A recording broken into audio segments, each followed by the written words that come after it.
அன்பு உறவுகளுக்கு வணக்கம். நான் கேட்டதால் வாழ்ந்தோமா, அல்லது நான் கேட்காததால் கற்றுக்கொண்டோமா? நான் சொல்வதை கேள்.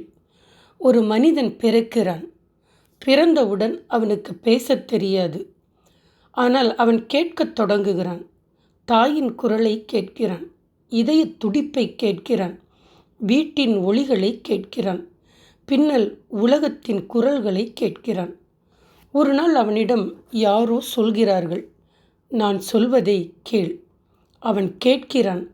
அதனால் வாழ்கிறானா, அல்லது யாரோ ஒருவரை நேசித்ததால் அவர் சொன்ன வார்த்தைக்கு உள்ளே இருந்த அன்பை உணர்ந்து கேட்க கற்றுக்கொண்டானா?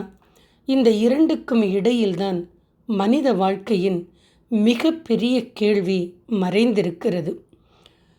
நாம் கேட்டதால் மட்டும் வாழவில்லை. வாழ்க்கையில் பல அறிவுரைகள் நமக்கு கிடைக்கின்றன. தாய் சொன்னாள், தந்தை சொன்னார், ஆசிரியர் சொன்னார், நண்பன் சொன்னான், வாழ்க்கை சொன்னது. சில நேரங்களில் நம் எதிரி கூட நமக்கு பாடம் சொல்லிவிட்டு போகிறான். ஆனால் நாம் கேட்ட எல்லா வார்த்தைகளாலும் வாழ்ந்து விட்டோமா? இல்லை. சில வார்த்தைகளை கேட்டோம், சிலவற்றை கேட்கவில்லை. சிலவற்றை கேட்டும் புரிந்து கொள்ளவில்லை. சிலவற்றை புரிந்து கொண்டும் ஏற்றுக்கொள்ளவில்லை. சிலவற்றை ஏற்றுக்கொண்டு வாழ்ந்தோம். இன்னும் சில வார்த்தைகளின் உண்மையான அர்த்தத்தை அவற்றை சொன்ன மனிதரை இழந்த பிறகுதான் நாம் புரிந்து கொண்டோம். இதுதான் வாழ்க்கையின் கசப்பான உண்மை. கேட்பதற்கும் கீழ்ப்படிவதற்கும் வித்தியாசம் உண்டு. ஒருவர் சொல்வதை கேட்பது என்பது அவர் சொல்லுவதை எல்லாம் ஏற்றுக்கொள்ளுவது அல்ல.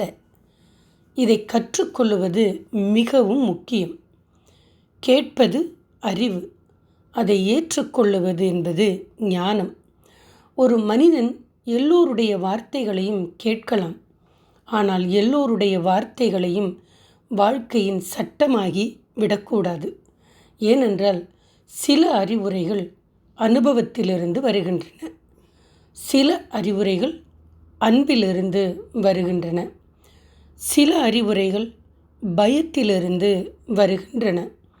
சில அறிவுரைகள் அகங்காரத்திலிருந்து வருகின்றன. சில வார்த்தைகள் நம்மை காப்பாற்றுகின்றன. சில வார்த்தைகள் நம்மை கட்டுப்படுத்துகின்றன. சில வார்த்தைகள் நம்மை உயர்த்துகின்றன. சில வார்த்தைகள் நம்முடைய சிறகுகளையே வெட்டுகின்றன. அதனால்தான் நான் சொன்னால் கேள் என்பது வாழ்க்கையின் முதல் பாடமாகிறது.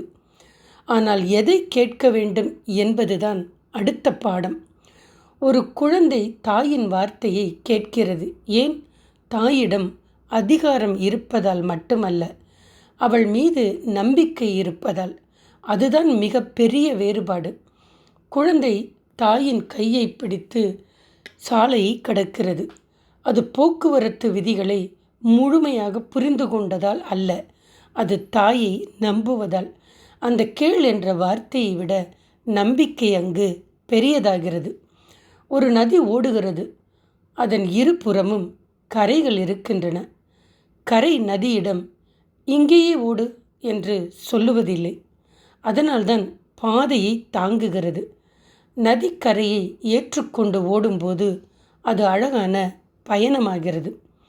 கரையை உடைத்து எல்லா திசைகளிலும் ஓடத் தொடங்கினால் அது வெள்ளமாகிறது. அதேபோல அன்பு கொடுக்கும் வழிகாட்டுதல் வாழ்க்கைக்கு கரையாகிறது.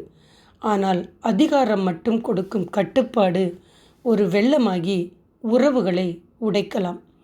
ஒரு ஆசிரியர் மாணவனிடம் உன்னால் முடியும் என்று சொல்லியிருக்கலாம். அந்த ஒரு வார்த்தை அவனுடைய வாழ்க்கையை மாற்றியும் இருக்கலாம். ஒரு தந்தை தவறு செய்தாலும் மீண்டும் எழுந்து நிற்க கற்றுக்கொள்ளுகிறார் என்று சொல்லியிருக்கலாம். அந்த ஒரு வார்த்தை மனிதனை தோல்விக்கு பிறகும் வாழ வைத்திருக்கலாம். ஒரு நண்பன், இந்த முடிவை கோபத்தில் எடுக்காதே, நாளைக்கு நீ வருந்தலாம் என்று சொல்லியிருக்கலாம். அந்த ஒரு கேட்கப்பட்ட அறிவுரை ஒரு வாழ்க்கையை வேறு பாதைக்கு அழைத்துச் சென்றிருக்கலாம். இதுதான் வார்த்தையின் உண்மையான சக்தி. ஆனால் சிலருடைய வாழ்க்கை, சிலருடைய வார்த்தையை கேட்டதால் வாழ்க்கை அழிந்ததும் உண்டு. இதையும் நாம் மறைக்கக்கூடாது. ஒவ்வொரு கேள் என்பதும் ஞானம் அல்ல. சில நேரங்களில் தவறான மனிதனை நம்பி கேட்ட வார்த்தைகள் தவறான பாதைக்கு அழைத்துச் செல்லும். ஒருவர் தன் நண்பனை நம்பி எடுத்த தவறான முடிவு அவனுடைய எதிர்காலத்தையே மாற்றியிருக்கலாம். ஒருவர் சமூகத்தின் பயத்தை கேட்டு தன் கனவை விட்டு இருக்கலாம். ஒருவர் உன்னால் முடியாது என்ற வார்த்தையை நம்பி தன்னால் முடிந்ததை முயற்சிக்காமலே வாழ்ந்திருக்கலாம். ஆனால் ஒரு வார்த்தையின் வலிமை அது எவ்வளவு சத்தமாக சொல்லப்படுகிறது என்பதில் இல்லை, அதை நாம் எவ்வளவு ஆழமாக நம்புகிறோம் என்பதில்தான் இருக்கிறது. சிலர் கேட்காமலே தொலைந்திருக்கிறார்கள். இது இன்னும் வேதனையான பகுதி. ஒரு தாய் பலமுறை சொன்னால் மகன் கேட்கவில்லை. தந்தை எச்சரித்தார், மகன் கேட்கவில்லை. ஒரு நண்பன் உண்மையை சொன்னான், நாம் அதை விமர்சனம் என்று எடுத்துக்கொண்டோம். பல ஆண்டுகளுக்கு பிறகு அந்த வார்த்தையின் உண்மை புரிந்தது. ஆனால் அந்த நேரத்தில் சொல்லிய மனிதர் அருகில் இல்லாமல் போயிருக்கலாம். அப்போது மனதில் எழும் ஒரே கேள்வி, அப்போது நான் ஏன் கேட்கவில்லை? இந்த கேள்விக்கு வாழ்க்கை சில நேரங்களில் பதில் தருவதில்லை. அது ஒரு பாடமாக மட்டும் மாறிவிடுகிறது. இன்னும் சிலர் கேட்டும் கேட்காமலும் தடுமாறுகிறார்கள். இதுவே மனிதனின் உண்மையான நிலை.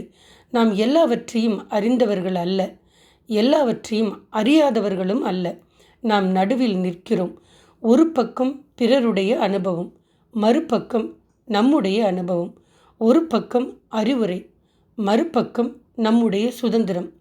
ஒரு பக்கம் குடும்பத்தின் எதிர்பார்ப்பு, மறுபக்கம் நம்முடைய கனவு. இந்த இரண்டிற்கும் இடையே மனிதன் நடக்கிறான். சில நேரங்களில் தடுமாறுகிறான், சில நேரங்களில் விழுகிறான், சில நேரங்களில் மீண்டும் எழுகிறான். அதனால்தான் கேட்பது மட்டும் வாழ்க்கையை முழுமையாக்காது. கேட்டதை ஆராய வேண்டும், ஆராய்ந்ததை அனுபவத்தோடு ஒப்பிட வேண்டும், அனுபவத்தை மனசாட்சியிடம் விசாரிக்க வேண்டும். அதன் பிறகுதான் ஒரு முடிவுக்கு வர வேண்டும்.